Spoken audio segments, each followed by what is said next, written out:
Puji Tuhan, mari kita bersama-sama berdoa. Kami datang kepadamu Bapa, hanya bagi Engkaulah kemuliaan, kejayaan, puji, hormat, mulia dan kuasa, yang oleh karena anugerah-Mu kami ada sebagaimana kami ada, dan sebentar kami memperoleh berkat-berkat besar, kebenaran firman yang hidup dan kekal, dan kami akan bersekutu dengan tubuh dan darah Tuhan dalam perjamuan suci ini. Itulah sebabnya biar kiranya Engkau menolong kami mampu membuka hati kami ditaburi firman-Mu, sehingga firman itu bertumbuh dan berbuah lebat bagi kemuliaan nama-Mu. Di dalam nama Tuhan Yesus Kristus kami berdoa. Haleluya.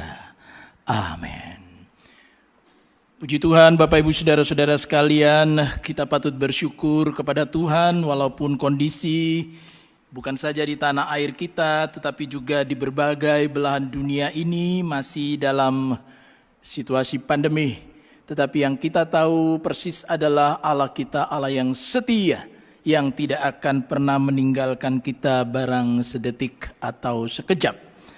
Nah, mari bersama-sama sebelum kita bersekutu dengan tubuh dan darah Tuhan dalam perjamuan suci, kita merenungkan kebenaran firman Tuhan yang berjudul bermegah dalam salib Kristus. Bermegah dalam salib Kristus. Kita membaca surat Galatia pasal yang ke-6. Surat Galatia pasal yang ke-6 ayat yang ke-14 yang berbunyi demikian. Tetapi aku sekali-kali tidak mau bermegah selain dalam salib Tuhan kita Yesus Kristus. Sebab olehnya dunia telah disalibkan bagiku dan aku bagi dunia. Ini adalah pernyataan dari Rasul Paulus berkaitan dengan salib Kristus. Hari-hari ini kita diliputi oleh banyak berita, yaitu adanya orang-orang yang merasa paranoid. Ada ketakutan-ketakutan ketika melihat ada keserupaan dengan bentuk salib. Mulai dari maaf yang namanya tiang jemuran, ya. Nah, kemudian saudara-saudara sampai kepada tiang listrik, begitu ya. Bahkan yang lain-lain, begitu ada keserupaan dengan salib, lalu mereka sepertinya paranoid. Tidak tahu mengapa. Nah, tetapi sebaliknya ada juga orang-orang Kristen yang sedemikian rupa mengkultuskan simbol-simbol salib itu, bahkan ada kecenderungan simbol-simbol salib itu dijadikan sebagai tanda petik jimat. Mungkin itu perhiasan, mungkin itu saudara-saudara aksesoris yang mungkin ditempelkan di dinding rumah atau apapun, dan dianggap dengan adanya kayu yang berbentuk salib itu maka semuanya akan terlindungi.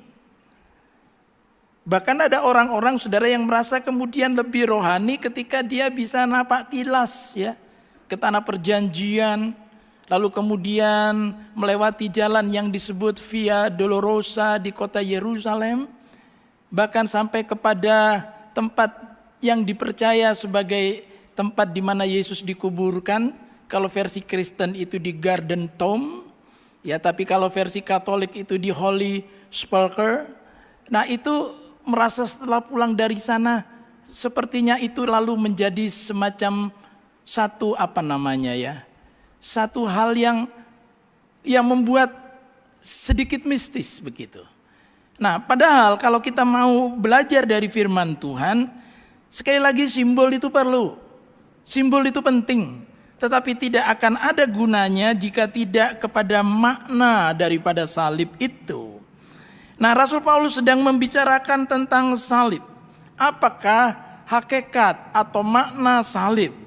Karena sebenarnya makna salib itu bukan pada simbol-simbol itu, tetapi pada kasih Allah. Dengan jelas Yohanes pasal 3 ayat yang ke-16, ayat yang tidak asing buat kita, berkata, karena begitu besar kasih Allah akan dunia ini, sehingga ia telah mengaruniakan anaknya yang tunggal, supaya setiap orang yang percaya kepadanya tidak binasa, melainkan beroleh hidup yang kekal. Dan ini adalah ucapan dari Yesus Kristus yang disampaikan waktu itu kepada seorang pemimpin agama Yahudi, seorang Farisi, yaitu Nikodemus. Dan Yesus mengambil satu tipologi dari perjanjian lama, bagaimana pada waktu itu orang-orang Israel sedang menggerutu kepada Tuhan. Mereka tidak bersyukur atas penyertaan dan berkat Tuhan, sehingga kemudian saudara Tuhan mendisiplin mereka dan muncul ular-ular tedung, ular-ular yang berbisa, yang kemudian cukup banyak orang menjadi korban, sehingga mereka bilang kepada Musa, tolonglah kami, mintakan pengampunan Tuhan. Dan Tuhan berkata kepada Musa, buatlah dari ular tembaga, ya, dan gantungkan itu supaya setiap orang ketika kemudian melihat ular yang dibuat dari tembaga itu, yang digantung pada kayu itu, lalu mereka tidak mengalami lagi bencana kematian. Dan itu sekali lagi tipologi itu simbol. Ya, tetapi sayangnya saudara, kalau kita membaca di perjanjian lama, simbol ular tembaga itu kemudian terus gitu ya, disebut Nehustan itu ya, terus dipercaya lalu makan disembah-sembah ya, gitu. Jadi sekali lagi, apa hakikat daripada salib itu adalah kasih Allah. Dan Rasul Paulus telah mengalami perjumpaan dengan Yesus Kristus yang menderita, yang mati, dan yang bangkit di jalan ke Damsyik atau ke Damaskus di Syria. Ketika dia pergi untuk seakan-akan dia beribadah kepada Allah, karena apa? Bermaksud untuk menganiaya orang-orang Kristen yang waktu itu saudara-saudara merasa satu ancaman besar bagi agama Yahudi. Dan Rasul Paulus telah mengalami perjumpaan dengan Yesus itu, sehingga apa? Lalu dia berkata, tidak ada yang lain katanya, ya. Di ayat tadi yang telah kita baca, tetapi aku sekali-kali tidak mau bermegah. Nah, dalam Amplified Bible dikatakan begini, tetapi aku sekali-kali tidak mau bermegah in anything or in anyone. Gitu. Jadi sekali-kali aku tidak mau bermegah terhadap sesuatu atau seseorang. Dengan adanya kata tetapi, berarti ada sebagian jemaat di Galatia, atau bahkan saudara ada juga hamba-hamba Tuhan yang memiliki kemegahan-kemegahan tidak seperti Rasul Paulus ini. Apa kemungkinan-kemungkinan kemegahan yang bisa dimiliki orang-orang pada waktu itu? Ya, ada saudara-saudara orang yang bermegah dalam prestasi-prestasi, pencapaian-pencapaian tertentu. Apakah itu dalam studi? Apakah itu dalam karier? Apakah itu dalam bisnis yang mampu memperluas sedemikian rupa? Apakah juga bahkan sampai kepada keagamaan? Ada kebanggaan ketika dia telah melaksanakan yang disebut dengan peraturan hukum keagamaan.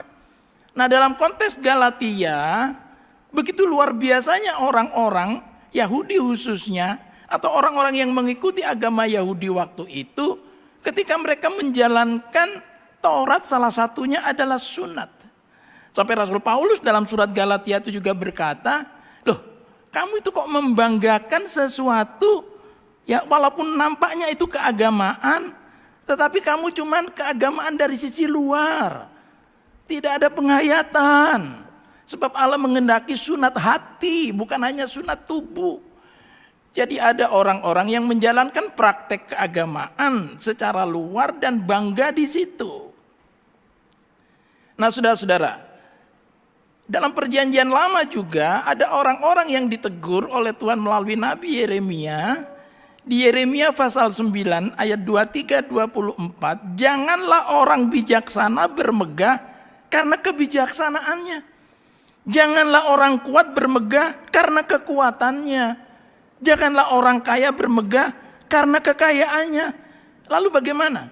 Siapa yang mau bermegah, baiklah bermegah karena yang berikut, bahwa ia memahami dan mengenal aku, bahwa akulah Tuhan yang menunjukkan kasih setia, keadilan dan kebenaran di bumi. Sungguh semuanya itu kusukai Demikianlah firman Tuhan.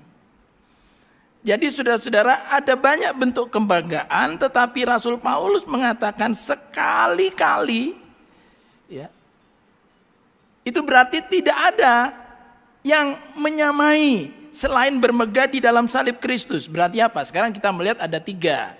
Ya, ada tiga kelompok orang. Ya, satu, saudara-saudara, yang hanya bermegah kepada hal-hal yang sifatnya tadi luar. Ya, sifat-sifat saudara-saudara yang hanya nampak dapat pujian dari manusia. Loh, bukan itu tidak perlu. Prestasi studi perlu.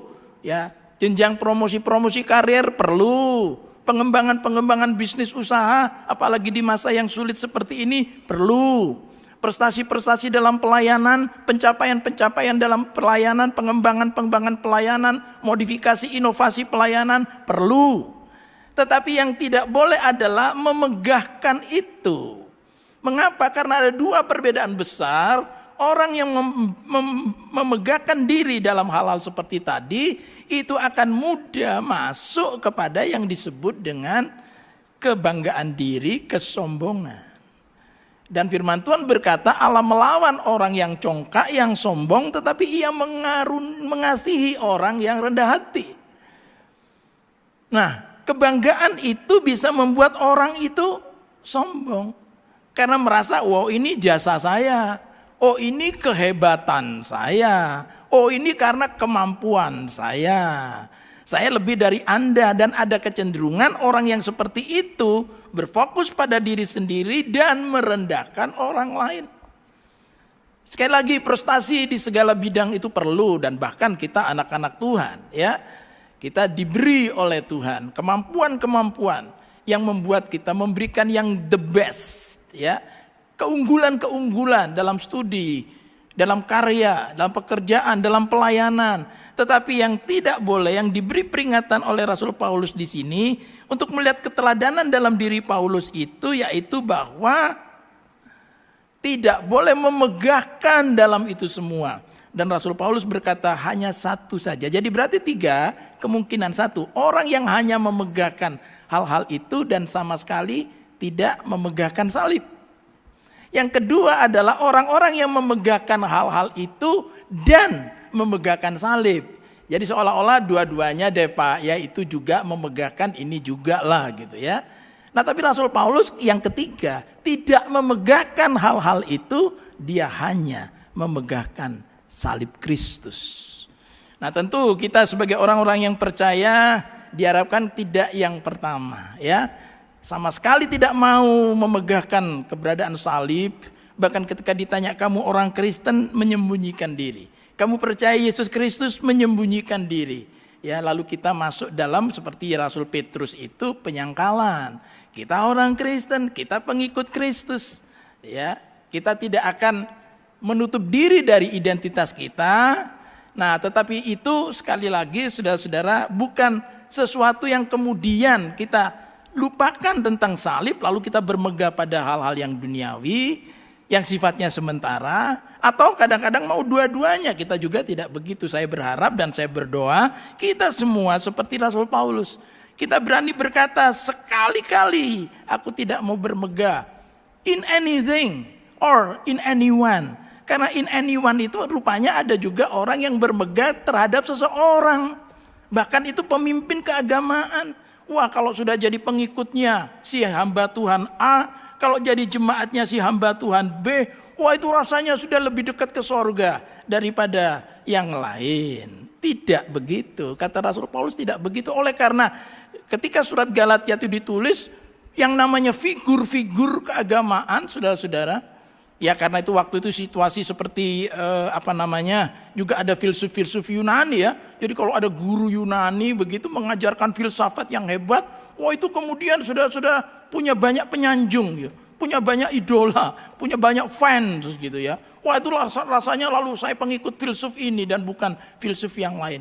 Itu kemudian masuk kepada jemaat Galatia sehingga lalu ada kebanggaan-kebanggaan ketika saudara-saudara kemudian kenal dekat ya kepada seorang hamba Tuhan atau mengikut hamba Tuhan tertentu. Itulah sebabnya Amplified Bible tadi katakan not in anything nor anyone. Jadi bukan kepada sesuatu atau seseorang, hanya kebanggaan kita, kemegahan kita pada salib Kristus. Nah, kemudian saudara, kalau orang tadi dikatakan kepada yang lain itu bisa cenderung kesombongan, lalu yang bermegah pada salib bagaimana? Yang bermegah pada salib itu justru kerendahan hati, penuh dengan ucapan syukur. Saya ada karena salib Kristus.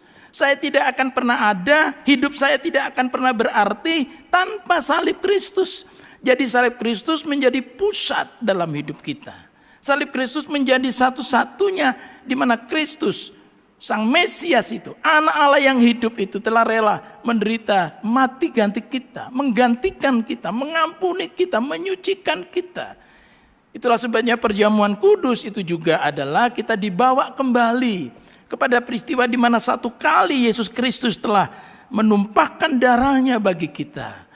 Ya, ia telah mengorbankan tubuhnya bagi kita. Nah, lalu Rasul Paulus melanjutkan dengan dua pernyataan yang luar biasa ini.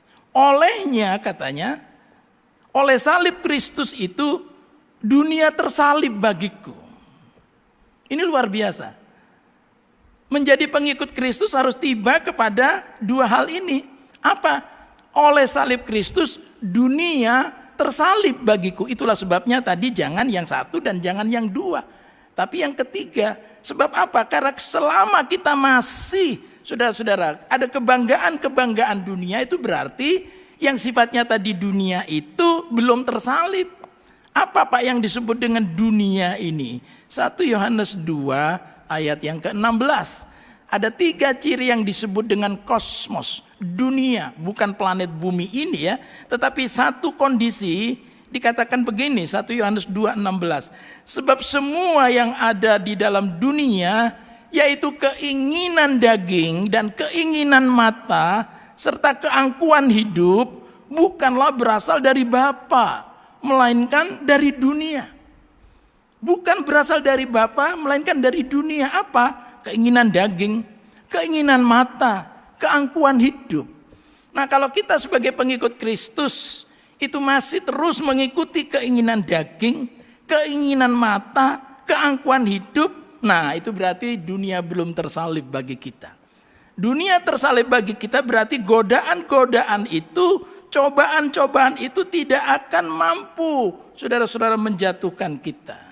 Yesus Kristus menang bukan terhadap pencobaan-pencobaan itu. Ya. Paulus juga menang. Dia bilang, aku ketika mengenal salib Kristus, dunia tersalib bagiku. Paulus juga menang. Loh Pak, apakah ada yang kalah? Oh ada. Rekan sepelayanan Rasul Paulus pun pernah ada yang kalah. Ya, terhadap godaan daripada dunia. Namanya Demas. Ya, 2 Timotius 4 ayat 10 berkata begini. Rasul Paulus mengingatkan anak rohaninya Timotius, karena Demas telah mencintai dunia ini dan meninggalkan aku. Demas telah mencintai dunia ini. Bagi Demas diperhadapkan dua hal, antara dunia dan salib Kristus. Tapi sayang, Demas belum melihat keindahan, belum melihat kuasa pada salib Kristus. Sehingga dia dikatakan mencintai dunia ini. Dunia belum tersalib bagi Demas. Dan akibatnya karena mencintai dunia ini, yaitu tadi keinginan mata, keinginan daging, keangkuhan hidup, dan meninggalkan aku, meninggalkan pelayanan, lebih menyukai dunia. Nah ini saudara-saudara yang sama sekali harus kita hindari. Yesus menang, Paulus menang, Demas kalah. Saudara, saya yang mana? Itu berarti untuk bisa menang dan kalah itu tergantung sejauh mana kita betul-betul memahami dampak daripada salib Kristus dalam hidup kita. Siapa kita dulu, dan setelah kita mengenal Kristus, percaya akan karya penebusannya, siapa kita sekarang. Kalau kita melihat siapa kita dulu dan siapa kita sekarang, ketika Kristus telah memindahkan kita dari gelap kepada terang, dari hidup yang tak berarti kepada hidup yang bermakna, dari kegelapan kepada terangnya yang ajaib itu, dari dosa kepada kebenaran, maka saudara-saudara tidak ada lain, kita juga akan memperoleh kemenangan. Dunia tersalib bagi kita. Loh Pak, apa saya tidak boleh Pak punya mata? Oh boleh, mata dianugerahkan Tuhan, tapi yang tidak boleh itu keinginan mata. Loh apa Pak? Ini saya ambil contoh sederhana saja ya. Kemarin saya merekam Bible Survey karena saya harus memulai perekaman itu dari kitab Kejadian, dan tibalah di kitab Kejadian pasal yang ke-6. Dan ketika saya mempersiapkan itu, saya kembali mendapatkan semacam suatu pengilhaman yang baru. Mengapa disebutkan dalam Kejadian pasal 6 kejahatan anak-anak manusia? Saudara-saudara, ada kalimat di situ, anak-anak Allah melihat anak-anak perempuan manusia dan mereka mengambil siapa saja yang mereka sukai. Mereka melihat anak-anak manusia, perempuan manusia itu cantik-cantik, dan mereka mengambil siapa saja yang mereka sukai. Padahal statusnya anak-anak Allah. Tidak ada melibatkan Allah sama sekali. Begitu saya suka, saya ingin, saya ambil. Itu memuaskan saya. Cantik-cantik, tidak mau lihat bagaimana kondisi perempuan itu batiniahnya. Karena Rasul Petrus itu berkata, jangan cuma kecantikan wajah, itu bisa luntur. Ya, cuman untung juga ya sekarang ada pakai masker ya, jadi cantik jelek tidak ada bedanya gitu ya. Tapi waktu itu kecantikan itu menjadi sesuatu, wah ini dia punya istri yang cantik gitu ya. Lalu istrinya sendiri saudara supaya tetap terjaga kecantikannya, maka dia membuang tanda petik, menggunakan sejumlah besar alokasi dana keluarga untuk kecantikannya, sehingga anaknya kurus kering, mamanya cantik sekali. Nah coba, hanya karena lihat sesuatu di luar, tidak ada melibatkan Tuhan. Aku suka, aku ambil, aku suka, aku ambil. Nah ini tidak boleh. Dan bagian yang terakhir Rasul Paulus juga katakan, oleh salib Kristus bukan hanya dunia tersalib bagiku, tetapi aku juga tersalib bagi dunia. Apakah ada perbedaan dua pernyataan ini? Oh ya berbeda, tapi saling melengkapi. Di dalam salib Kristus, dunia, keinginan mata, keinginan daging, keangkuhan hidup itu tidak lagi mampu menjatuhkan aku. Karena apa? Karena salib Kristus itu. Yang kedua, oleh salib Kristus itu aku pun tersalib bagi dunia. Artinya apa? Oleh karena salib itu aku rela menanggung penderitaan karena Kristus. Senada dengan itu Rasul Petrus menulis dalam suratnya 1 Petrus 2 ayat 19 sampai 21. 1 Petrus 2 ayat 19 sampai 21, sebab adalah kasih karunia jika seorang karena sadar akan kehendak Allah menanggung penderitaan yang tidak harus ia tanggung. Sebab dapatkah disebut pujian jika kamu menderita pukulan karena kamu berbuat dosa? Tetapi jika kamu berbuat baik dan karena itu kamu harus menderita, maka itu adalah kasih karunia pada Allah. Sebab untuk itulah kamu dipanggil. Karena Kristus pun telah menderita untuk kamu dan telah meninggalkan teladan bagimu supaya kamu mengikuti jejaknya. Apa artinya pengikut Kristus? Mengikuti jejak Kristus. Apa artinya pengikut Kristus? Meneladani Kristus. Kristus bukan hanya memberikan keteladanan dalam kemenangan terhadap pencobaan-pencobaan tadi, tapi Yesus Kristus juga memberikan keteladanan bagaimana dia menderita demi kebenaran. Yesus tidak berdosa, Yesus tidak bersalah. Ia kebenaran, tapi justru ia disalibkan karena kebenaran itu. Bagaimana saudara-saudara? Mungkin banyak di antara kita sedang mengalami fitnahan. Banyak di antara kita mungkin disalah mengerti oleh orang lain. Ketika kita jujur, ketika kita hidup benar, ketika kita taat pada firman Tuhan. Apa yang membuat kita bisa bertahan? Ya oleh karena kadang-kadang saudara-saudara ada diskriminasi karena kita adalah pengikut Kristus. Bisakah saudara bertahan? Bertahan apa? Mungkin status ekonomi sosial saudara tidak seperti kalau saudara tidak di dalam Kristus. Saudara memperoleh kedudukan yang terpinggirkan. Kuatlah, bertahanlah. Atau mungkin karena saudara ada di situ, saudara berbuat jujur, saudara berbuat benar, saudara tidak korupsi, saudara tidak melakukan hal-hal yang tercela, lalu saudara mulai dijauhi, dan saudara bahkan mungkin mulai mau disingkirkan. Apa yang bisa membuat kita bertahan? Kalau kita lihat kepada Kristus. Fokus pada Kristus, memandang Kristus saja. Mata kita hanya tertuju kepada Kristus yang telah rela menanggung penderitaan demi kebenaran itu, dan Yang membuat kita kuat untuk bertahan, kita bisa tersalib bagi dunia hanya ketika kita tahu bahwa satu kali salib itu akan berganti mahkota. Satu kali penderitaan itu akan berganti dengan kemuliaan. Sebab no cross, no crown. No pain, no gain. Tanpa penderitaan tidak ada hasil yang diperoleh. Tanpa salib tidak ada mahkota. Nah, biarlah kiranya menjalani hidup hari-hari ke depan kita mau bermegah pada salib Kristus. Dan oleh salib itu biarlah dunia tersalib bagi kita. Dan kita juga bagi dunia. Amin. Mari bersama-sama kita akan mempersiapkan hati kita untuk bersekutu dengan tubuh dan darah Tuhan.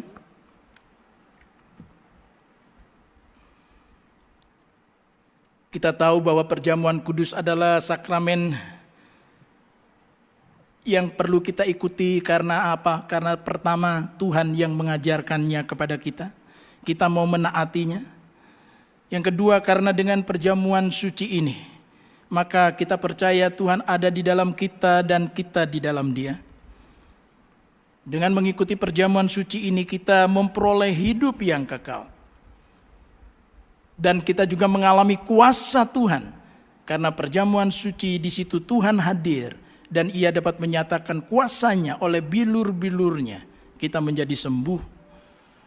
Dan kita juga mengingat kembali akan karya salibnya. Kasih Allah yang begitu besar atas kita orang-orang berdosa. Dan kita mengalami kuasa kebangkitannya.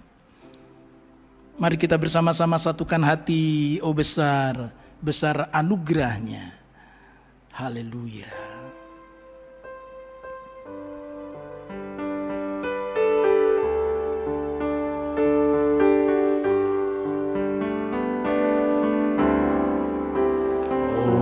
Besar, besar anugerahnya,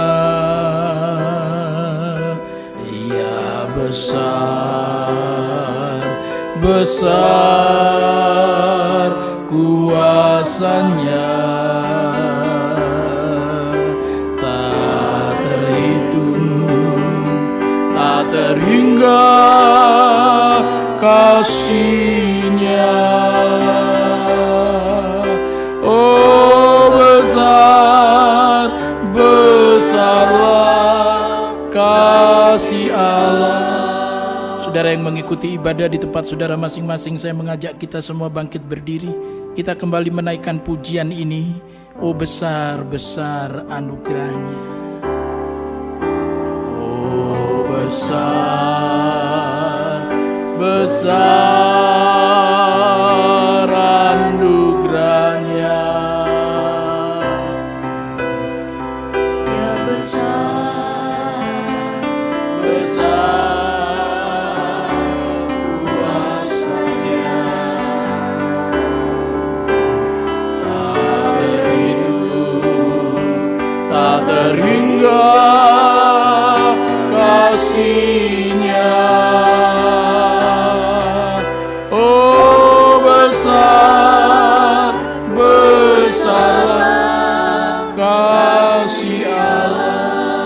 Mari kita berdoa. Kami datang kepadamu Bapa. Kami bersyukur oleh karena firman yang telah kami dengar. Biar juga bagi kami semuanya, kami mau hanya bermegah pada salib Kristus. Karena olehnya dunia tersalib bagi kami, dan kami juga bagi dunia. Sebentar kami akan mengikuti perjamuan suci. Layakkan kami semua. Ampuni segala dosa, perbuatan, perkataan, bahkan dalam pikiran kami. Hal-hal yang tidak layak. Kami percaya darah Yesus Kristus membasuh kami. Sehingga kami boleh mengalami kelayakan bersekutu dengan tubuh dan darah Tuhan.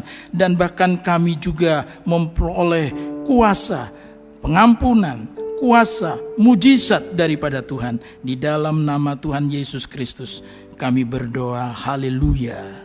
Amin. Kita tetap berdiri. Demikianlah dalam perjamuan malam itu Yesus mengambil roti sambil memecah-mecahkannya dan berkata, inilah tubuhku yang telah dipecahkan bagi kamu. Demikian juga sesudah makan Yesus mengambil cawan sambil berkata, inilah darahku, darah perjanjian baru yang telah ditumpahkan bagi kamu. Mari kita menaikkan pujian salibnya, salibnya, salib yang mulia. Salibnya,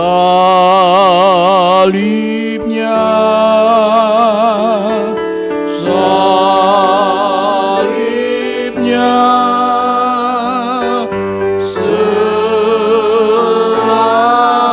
selamat mulia,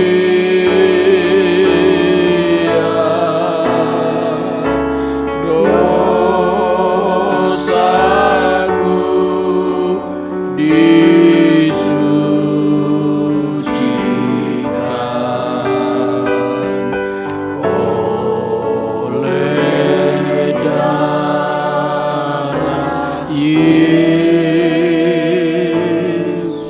angkat roti tinggi-tinggi di tangan kanan saudara melebihi kepala saudara.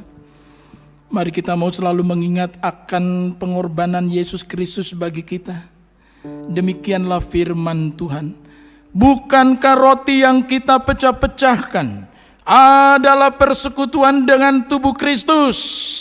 Mari kita makan bersama-sama roti yang melambangkan tubuhnya di dalam nama Tuhan Yesus Kristus. Haleluya, haleluya, terima kasih. Demikian juga pandang Kristus, dari kepalanya yang bermahkota duri mengucur dari darah. Dari tangan, dari kaki, dari lambungnya juga mengucur darah yang telah membasuh kita. Sekarang angkatlah cawan dengan tangan kanan saudara, lebih tinggi dari kepala saudara, dan dengarkanlah firman Tuhan. Bukankah cawan pengucapan syukur yang atasnya kita ucapkan syukur adalah persekutuan dengan darah Kristus? Mari bersama-sama kita minum cawan yang melambangkan darahnya ini dengan percaya di dalam nama Tuhan Yesus Kristus. Haleluya, haleluya. Mulialah namamu Tuhan, berkat-Mu atasku melimpah.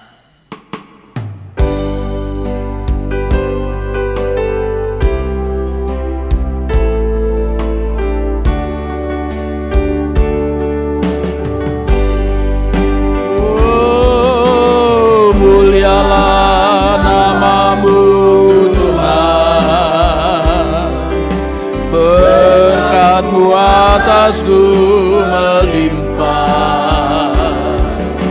Mulialah namamu Tuhan, Kau layak terima pujian tertinggi, sebab Kau layak. Pujian, sebab Kau layak terima pujian, sebab Kau layak. Yesus, Raja di atas segala raja-raja, Raja di atas segala di atas segala raja. Beri kemuliaan bagi Allah kita. Haleluya, haleluya. Terima kasih Bapa, kami bersyukur oleh karena kami telah bersekutu dengan tubuh dan darah di Tuhan Yesus Kristus, Juru Selamat kami. Dan pagi ini kami percaya ada kuasa yang kami alami. Kami yang lemah kami dikuatkan. Kami yang sakit kami disembuhkan.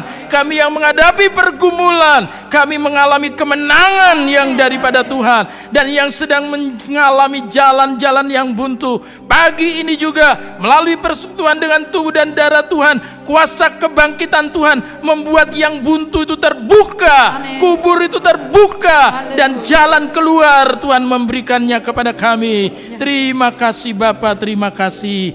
Saudara-saudara yang kekasih, setelah bersama-sama kita beribadah pada pagi ini, sekarang mari angkat tanganmu dan terimalah berkat Tuhan.